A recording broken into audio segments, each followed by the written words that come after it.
Olá, tudo bem? Saturno é o planeta do Sistema Solar que contém mais satélites naturais, 82 ao todo. E um destes satélites vem chamando a atenção dos cientistas, que acreditam haver vida por lá. Seja bem-vindo ao canal Fatos Desconhecidos. Eu sou Ivan Lima e hoje vou trazer para você um assunto interessante: a possibilidade de haver vida em Titã, a maior das luas de Saturno, segundo as últimas observações científicas. Primeiro, deixa eu falar um pouco sobre o planeta. Saturno é o sexto planeta a partir do Sol e o segundo em tamanho, perdendo somente para Júpiter. Em relação à Terra, Saturno é 9 vezes maior. Ele foi descoberto por Jean-Dominique Cassini em 1675. E uma das características que sempre marcou, desde as primeiras observações, foram os anéis à sua volta. Os anéis de Saturno, como são conhecidos, são formados principalmente de gelo. E as teorias sobre seu surgimento são diversas. Eles são distribuídos em faixas distintas que formam grupos de tamanhos e brilhos diferentes. Seus tamanhos podem variar entre um grão de areia e um caminhão. Foi Galileu Galilei quem fez as primeiras observações mais atentas dos anéis, por volta do século XVII. E mais tarde, naquele mesmo século, suas pesquisas foram confirmadas pelo astrônomo holandês Christian Huygens. O planeta em si não oferece condições de vida, isso porque Saturno é um gigante gasoso, isto é, um planeta enorme composto principalmente por hidrogênio e hélio.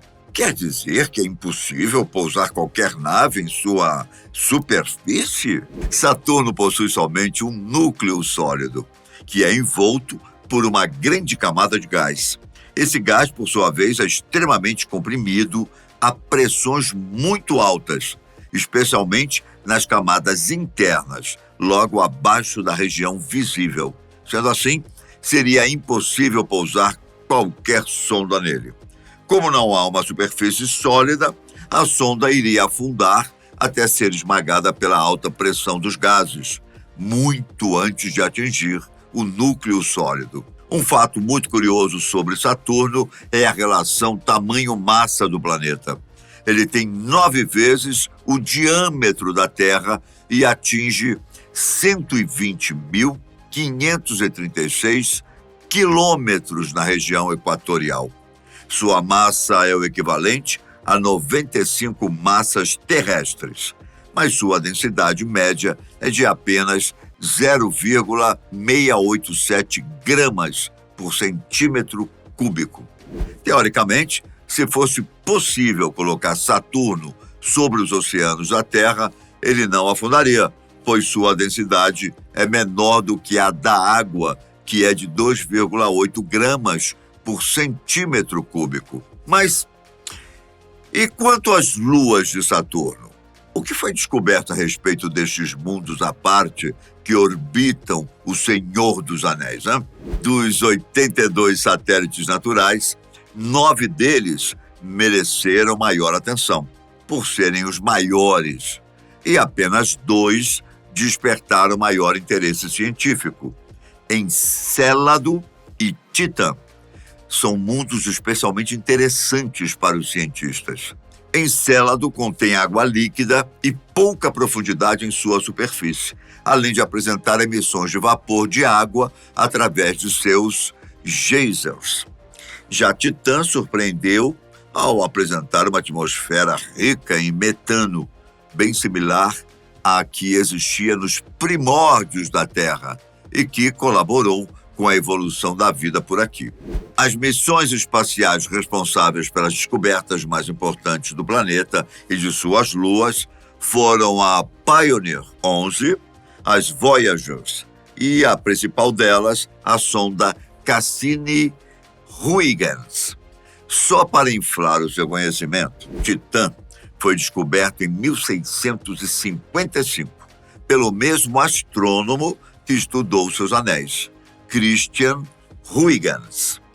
A sonda Cassini chegou ao sistema saturniano no ano de 2004. Foi através dela que se descobriu vários outros satélites.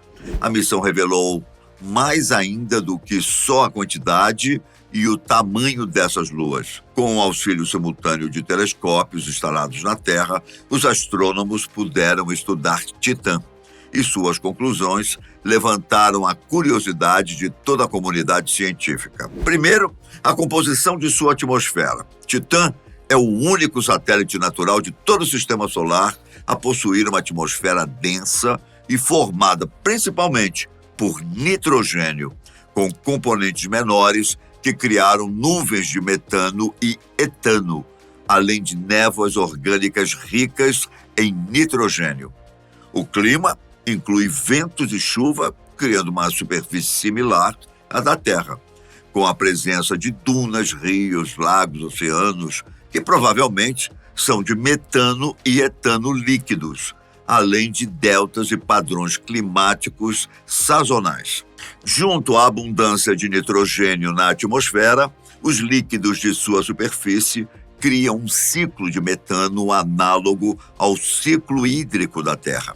As fotos feitas pela Cassini Huygens permitiram aos cientistas estudarem como nunca a atmosfera e a superfície do satélite. E o que foi descoberto? Além da composição da atmosfera, que é uma mistura de nitrogênio, metano e etano, foi constatado que a temperatura em sua superfície é de menos 180 graus Celsius, o que mantém os líquidos sempre sólidos, sem chance para derreter ou evaporar. Assim como Vênus, Titã tem uma superrotação, o que significa que sua atmosfera gira mais rápido do que o próprio satélite. Mesmo assim, a velocidade de rotação do satélite é de 1.670 quilômetros por hora, medida a partir do seu equador. A Terra gira em seu próprio eixo a uma velocidade bem próxima disso, que é de 1.666 quilômetros por hora. Contudo, a atmosfera terrestre é mais lenta que a de Titã. Em setembro de 1979, a Pioneer 11 enviou dados sobre Titã, mostrando que sua superfície é extremamente fria para os padrões da Terra e muito abaixo das temperaturas geralmente associadas às condições de habitação. Mas, de acordo com os estudos frequentes, o futuro de Titã promete algo diferente. Evidentemente, não se trata do ano que vem, ou daqui a 10 ou 11 anos, mas daqui a alguns bilhões de anos, quando o Sol se tornar uma gigante vermelha. As temperaturas da superfície poderão subir para cerca de 70 graus Celsius negativos, o suficiente para que existam oceanos estáveis de uma mistura de água e amônia em sua superfície. À medida que a emissão ultravioleta do Sol diminui, a névoa na alta atmosfera de Titã se esgota, permitindo que o efeito estufa criado pelo metano atmosférico desempenhe seu papel no aquecimento da superfície.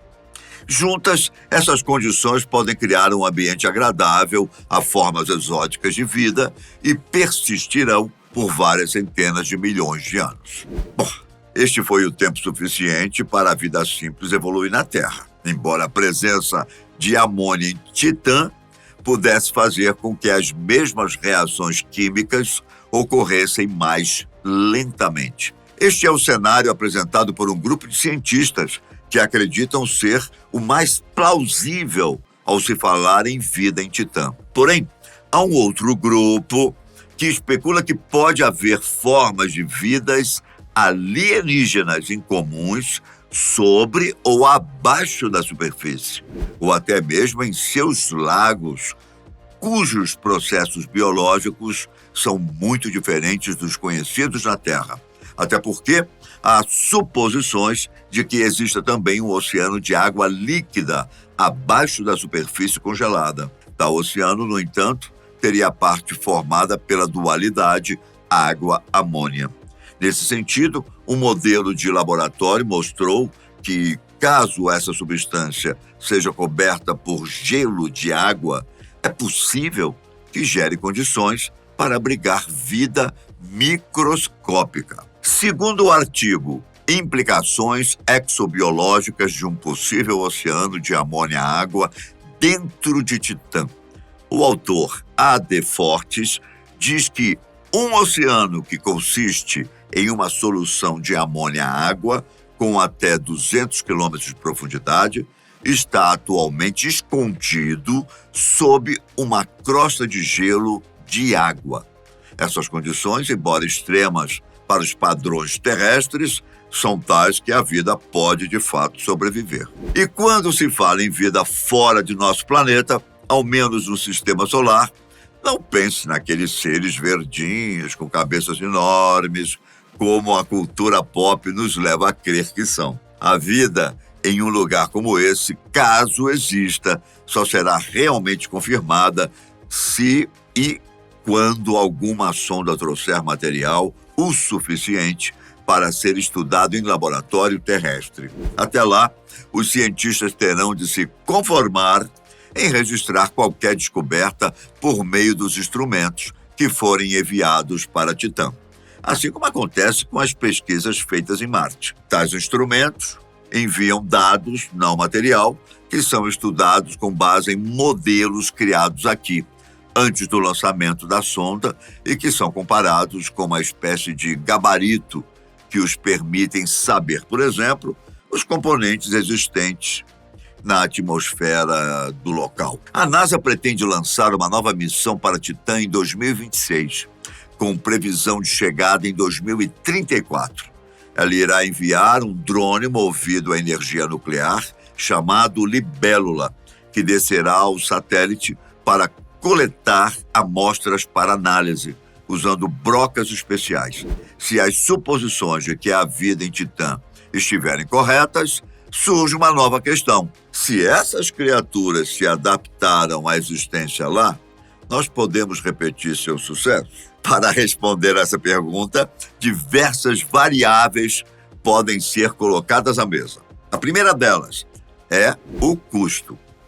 Por exemplo, atualmente estima-se que seriam necessários 16 bilhões de dólares americanos para enviar uma tripulação e colônia com cerca de 400 pessoas, mais 24 mil toneladas de carga útil. Digamos que esse entrave seja resolvido. Então vem o tempo de viagem, pois calcula-se que sejam necessários 8 anos, com a atual tecnologia da qual os humanos dispõem. Pelo menos, este é o tempo previsto para a chegada do drone, que será lançado em 2026. Assim que os primeiros humanos chegarem em Titã, a temperatura superficial de 180 graus negativos será o maior dos desafios. Só para se ter uma ideia, as melhores roupas usadas por alpinistas suportam até 50 graus negativos. Portanto, antes de uma viagem humana para Titã, seria preciso inventar ou descobrir um novo e mais protetivo material térmico para as roupas. Sendo assim, fica evidente até o momento que, encontrando vida em satélites como Titã e Encélado, ou mesmo em outro planeta, ela será microscópica. Para nós leigos, talvez isso não tenha importância. Já para os astrobiólogos, seria a notícia mais gratificante de todos os tempos. O que é que você acha sobre isso, hein? Será que a vida mesmo microscópica está de fato presente em lugares tão frios e remotos, como pensam alguns cientistas? Escreva aí nos comentários sua opinião, ok? Agradeço por me acompanhar até o final e se gostou do conteúdo, não deixe de clicar no gostei, ok? Fiquem com Deus, um grande abraço e até a próxima. Tchau!